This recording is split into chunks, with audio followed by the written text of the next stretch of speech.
बहु पूर्व षड्यंत्र आरंभ करिसेंती जे निर्वाचन घुंचीब निर्वाचन करईदेबनु से बजेट प्रोविजन रखिले नहीं। जो बही छपे निम्बुडा ठू आरंभ करके लॉ एंड ऑर्डर सिचुएशन पर्यंत एवं यूरिया सारर व्यापक कला बजारी ठारू आरंभ करके धानर धान न किणवा पर्यंत चाषी हूँ शिशु हूँ महिला हूँ युवक हूँ बुढ़ा बुढ़ी माँ बापांकर भत्ता न देवा कारण एमती सबू दृष्टिकोण से बर्तमान असंतोषर सम्मुखीन होती से साहस जुटे पारना इलेक्शन करने। पंचायत निर्वाचन हो कि सहरांचल निर्वाचन हो भारतीय जनता पार्टी ओडिशा सरकार बिल्कुल प्रस्तुत नहांती बरं निर्वाचन को केमिति न करे दिया से जावतीय प्रस्तुति आरंभ करछंती। मु आपनको कहि रखे पंचायत निर्वाचन हबा पई गोटे स्वतंत्र बजेट हेइथाय एवं एनएसी म्युनिसिपालिटी कॉर्पोरेशन निर्वाचन हबा पई सहरांचल रे तापि मध्य बजेट हेइथाय। गत 2022 मसिया जिते पंचायत निर्वाचन हैला एवं सहरांचल निर्वाचन हैला सेतेबेले पंचायत में 1300 कोटी टंकार ऊर्ध्व बजेट हेइतला एवं सहरांचल भी 200 कोटी ऊर्ध्व बजेट हेइतला 1500 कोटी ऊर्ध्व बजेट हेइतला। किंतु भारतीय जनता पार्टी सरकार गत बजेट अधिवेशन सरिला गोटे टंका निर्वाचन पे रखी नाहंती अर्थात बहु पूर्व षड्यंत्र आरंभ करिसेंती जे निर्वाचन घुंचीब निर्वाचन करईदेबनु से बजेट प्रोविजन रखिले नहीं। कहीं जितेबाला फेब्रुआरी मास जनवरी फेब्रुआरी मास इलेक्शन हम आउ तो बजेट दबार संभावना नहीं जदि सप्लीमेंट देवे ता भी काम दबनी दबा उद्देश्य भी नहीं। तेणु मुझे आपण कही रखे सरकार बजेट प्रोविजन कले नहीं एवं पंचायत बढ़िब कि सहरांचल वार्ड बढ़िब से कथा मध्य निष्पत्ति नेले नहीं।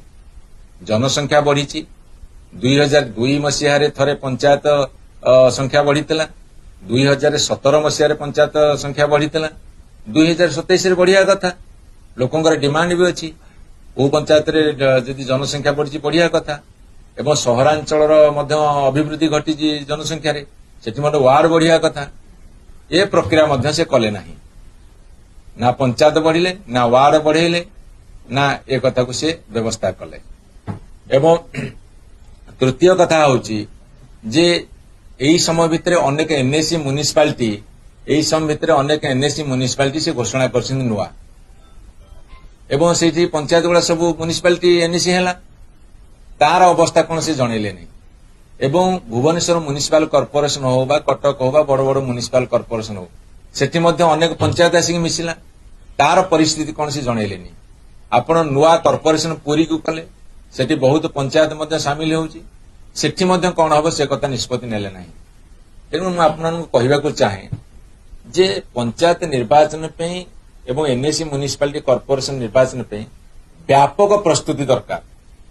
एवं सरकार जिते प्रस्तुति आरंभ करना एथुरु धरी नेबाकू पड़िबो सरकार किछि अभिसंधिमूलक चिंताधारा अछि एवं गभीर षड्यंत्र अछि एवं 72तम संविधान संशोधन जो निर्देश जे प्रति 5 वर्ष रे एई लोकल बॉडी इलेक्शन हबा कथा बाध्यतामूलक से करिवे नहीं। तांकर बाध्यबाधकता होउची जे जेने तेने उपाय कळे बळे कौशले आमे निर्वाचन को टाळिबो एवं घुंचेइबो। तार कारण होउची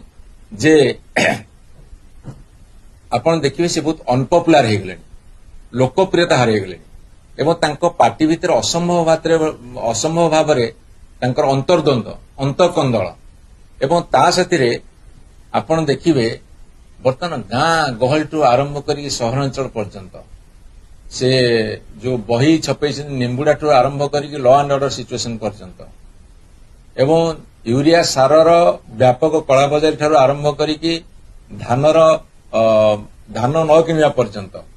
चाषी हूँ शिशु हूँ महिला हूँ युवक हूँ बुढ़ा बुढ़ी माँ बापांकर भत्ता न देवा कारण एमती सबू दृष्टिकोण से बर्तमान असंतोषर सम्मुखीन होती से साहस जुटे पारना इलेक्शन करने। एवं आप जानिथिबे यही 4.5 वर्ष भितर अनेक वार्ड मेंबर अनेक सरपंच पदवी अनेक समिति पदवी अनेक जिला परिषद पदवी एवं विभिन्न सहरांचल वार्ड काउंसिलर मानकर कॉर्पोरेटर मानकर पदवी बर्तन खाली पड़ी बाई इलेक्शन कर पारे नहीं। ଏବଂ ସବୁଠାରୁ ଦୁଃଖ ଆଉ ପରିତାପର କଥା ହେଉଛି ଯେ ଯେତେବେଳେ ସରକାର ପ୍ରସ୍ତୁତି ପର୍ବ ସାରନ୍ତି ଏସବୁ କଥା ପ୍ରସ୍ତୁତିରେ ସରକାର କରିବେ ବଜେଟ୍ ପ୍ରୋଭିଜନ ହଉ ରିଜର୍ଭେସନ ଡିଲିମିଟେସନ ହଉ କୋଉ ପଞ୍ଚାୟତ ମିଶିଲା ସହରାଞ୍ଚଳ ସେ କଥାର ବ୍ୟବସ୍ଥା କରିବା ହଉ ୱାର୍ଡ ବଢିବା କଥା ହଉ ଏସବୁ କଥା କହିକି କମିଶନକୁ ତାପରେ ସେ ଦେବେ ସରକାର ବର୍ତ୍ତମାନ ପ୍ରସ୍ତୁତ ଅଛନ୍ତି ସମସ୍ତ ପ୍ରକାର ଆନୁଷଙ୍ଗିକ ସୁବିଧା ସୁଯୋଗ ଯୋଗାଇ ଦେବେ ଇଲେକ୍ସନ କମିଶନ ବର୍ତ୍ତମାନ ଯାଆନ୍ତୁ ନିର୍ବାଚନ କରିବା ପାଇଁ କିନ୍ତୁ ଏଠି ଓଲଟା କଥା ଦେଖାଯାଉଛି ଆପଣ ଦେଖିଥିବେ କିଛି ଦିନ ତଳେ କମିଶନଙ୍କ ତରଫରୁ ଘୋଷଣା କରାଗଲା ଯେ ପଞ୍ଚାୟତ ନିର୍ବାଚନ ଠିକ ସମୟରେ ହବ କିନ୍ତୁ ତାଙ୍କ ରାଜ୍ୟ କାର୍ଯ୍ୟାଳୟରୁ ତାଙ୍କର ସାଂସଦ କହିଲେ ଯେ ବହୁ ପୂର୍ବରୁ ପଞ୍ଚାୟତ ନିର୍ବାଚନ କରିଦିଆଯିବ ଯେହେତୁ ଏସ୍ଆଇଆର୍ ହେଉଛି ଯେହେତୁ ଜନଗଣନା ହେଉଛି ତେଣୁ ବିଜେପି ଦଳ ଗୋଟେ କଥା କହୁଛି ରାଜ୍ୟ ସରକାର ଆଉ ଗୋଟେ କଥା କହୁଛନ୍ତି ନିର୍ବାଚନ କମିଶନ ଆଉ ଗୋଟେ କଥା କହୁଛନ୍ତି ଇଏ ବର୍ତ୍ତମାନ ତିନି ପ୍ରକାର କଥା ଏ ତିନି ପ୍ରକାର କଥାରେ କୋଉଟା ଠିକ ଅଛି ଭୁଲ ଅଛି ତାଳମେଳ କିଛି ରହୁନାହିଁ ଏବଂ ସବୁଠାରୁ ଦୁଃଖ ଆଉ ପରିତାପର କଥା ସରକାର ପ୍ରସ୍ତୁତି ହେବେ ସରକାର ଘୋଷଣା କରିବେ ଆମେ ପ୍ରସ୍ତୁତ ଅଛି ଏବଂ ନିର୍ବାଚନ ଠିକ ସମୟରେ ହବ କିନ୍ତୁ ନିର୍ବାଚନ କମିଶନ ଯେ ରାଜ୍ୟର ପଞ୍ଚାୟତ ପାଇଁ ଆଉ ସହରାଞ୍ଚଳ ପାଇଁ ସିଏ ଘୋଷଣା କଲେନି